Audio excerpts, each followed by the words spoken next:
Assalamualaikum warahmatullahi wabarakatuh. Kami dari kelompok 1 yang beranggotakan Khairul Mustafa dengan NIM 2003101040, Dian Permatasari dengan NIM 2003101041, Naila Rizka dengan NIM 2003101060. Di sini kami akan mempresentasikan materi mengenai konvergensi akuntansi. Internasionalisasi, standarisasi, harmonisasi, dan konvergensi akuntansi. Standarisasi mengacu pada gerakan yang mengarah ke seragaman atau a movement towards uniformity. Harmonisasi mengacu pada gerakan yang keluar dari diversitas total atau a movement away from total diversity, yang berarti mengupayakan lebih banyak lagi kesamaan dengan memperkecil perbedaan. Alasan utama konvergensi akuntansi. Diversitas akuntansi mempunyai pengaruh negatif terhadap komparabilitas informasi keuangan yang disajikan di dalam laporan keuangan. Semakin tinggi diversitas akuntansi, semakin rendah komparabilitas informasi keuangan yang dihasilkan, dan ini berarti semakin tebal tembok penghalang yang merintangi arus dana internasional. Dan dengan demikian berarti semakin besar upaya yang diperlukan untuk mengatasi rintangan tersebut. Ini berarti semakin besar biaya yang harus dikeluarkan. Kondisi ideal adalah jika tidak ada diversitas akuntansi, semakin mengglobal bisnis dan investasi, semakin besar tuntutan untuk menghilangkan atau setidaknya memperkecil diversitas tersebut. Dan untuk itulah, konvergensi akuntansi dilaksanakan. Dorongan terhadap konvergensi akuntansi. Kecepatan globalisasi bisnis dan pasar modal yang meningkat pada tahun 1980-an telah menggeser sentimen di antara para pemakai laporan keuangan ke arah upaya yang terorganisasi yang bertujuan untuk mengurangi diversitas akuntansi, sehingga meningkatkan komparabilitas informasi akuntansi. Ketika modal, produk, dan pasar tenaga kerja menjadi semakin mengglobal, kebanyakan perusahaan besar menjadi sadar akan perlunya diversifikasi geografis, baik dalam masukan maupun keluaran, agar mampu bersaing secara efektif menghadapi pemain-pemain utama dalam industri mereka. Organisasi-organisasi internasional pendorong konvergensi. Yang pertama ada Commission of the European Union yang disebut Europe Commission. Yang kedua International Organization of Securities Commission. Yang ketiga International Federation of Accountants. Yang keempat United Nations Intergovernmental Working Group of Experts on International Standard of Accounting and Reporting, bagian dari United Nations Conference on Trade and Development. Yang terakhir, Organization for Economic Cooperation and Development Working Group on Accounting Standard.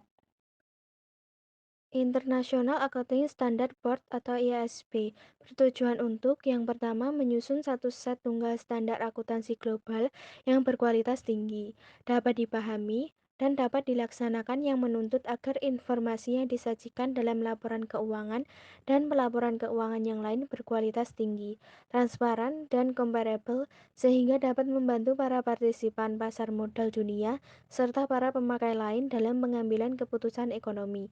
Yang kedua, mendorong penggunaan dan aplikasi secara cermat standar-standar tersebut. Yang ketiga, memenuhi tujuan-tujuan yang terkait butir 1 dan 2, dan setepat mungkin memerhatikan kebutuhan entitas-entitas kecil dan menengah serta ekonomi yang baru muncul. Yang keempat, melaksanakan konvergensi standar-standar akuntansi nasional dan IAS serta IFRS sehingga tercapai standar yang berkualitas tinggi.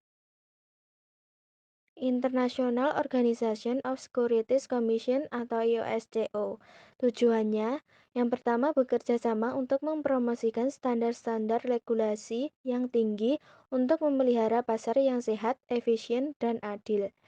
Yang kedua, bertukar informasi atas pengalaman mereka masing-masing. Yang ketiga, untuk meningkatkan pengembangan pasar modal domestik. Yang keempat, mempersatukan upaya mereka untuk menetapkan standar dan melakukan pengawasan yang efektif terhadap transaksi-transaksi sekuritas internasional.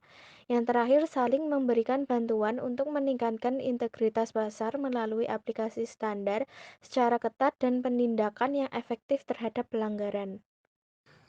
Pengakuan dan dukungan terhadap IASB. Yang pertama, standar-standar tersebut digunakan oleh banyak negara, sebagai dasar menyusun standar-standar akuntansi mereka atau diadopsi sepenuhnya. Yang kedua, standar-standar tersebut diterima oleh banyak bursa efek dan para regulator yang mengizinkan baik perusahaan asing maupun domestik untuk menyusun laporan keuangan yang sesuai dengan IFRS. Yang ketiga, standar-standar tersebut diakui oleh masyarakat Eropa dan badan-badan supranasional lain. Pada tahun 2005, IC mengesahkan adopsi IFRS. Daripada mengamandemen instruksi-instruksi yang ada, IC lebih memilih untuk berasosiasi dengan upaya-upaya IASC atau IASB dan IUSCU dalam melaksanakan konvergensi standar-standar akuntansi. Selanjutnya, adopsi oleh Indonesia. Dalam mengadopsi IFRS, Indonesia tertinggal dibandingkan dengan Filipina, Singapura, Malaysia, dan Thailand. Filipina dan Singapura sudah mengadopsi IFRS kata demi kata. Untuk standar lokal, Malaysia dan Thailand sudah mengadopsi sebagian standar-standar IFRS kata demi kata. Sementara standar lain masih mengandung perbedaan. Sementara itu, Indonesia masih berada dalam tahap mengacu IFRS dalam menyusun pernyataan standar akuntansi nasional atau PSAK. Kemudian usaha kecil dan menengah. Lama sebelum diterbitkannya IFRS, telah muncul isu Big GAAP dan Little GAAP. Standar-standar IFRS ditujukan untuk perusahaan besar, bukan usaha kecil dan menengah. Bagi UKM, penerapan standar-standar tersebut adalah terlalu mahal, tidak efisien, dan juga tidak efektif. Biaya besar, demikian pula waktu yang mereka gunakan untuk menyusun laporan keuangan. Oleh karena itu, diperlukan standar khusus untuk UKM. Menyadari hal ini, IASB melakukan suatu proyek penyusunan standar yang sesuai dengan kondisi UKM. Rancangan ini dimaksud untuk menyederhanakan IFRS yang telah ada, yang memang dirancang untuk perusahaan besar. Sekian pemaparan materi dari kelompok 1 mengenai konvergensi akuntansi. Jika ada salah kata kami mohon maaf. Wassalamualaikum warahmatullahi wabarakatuh.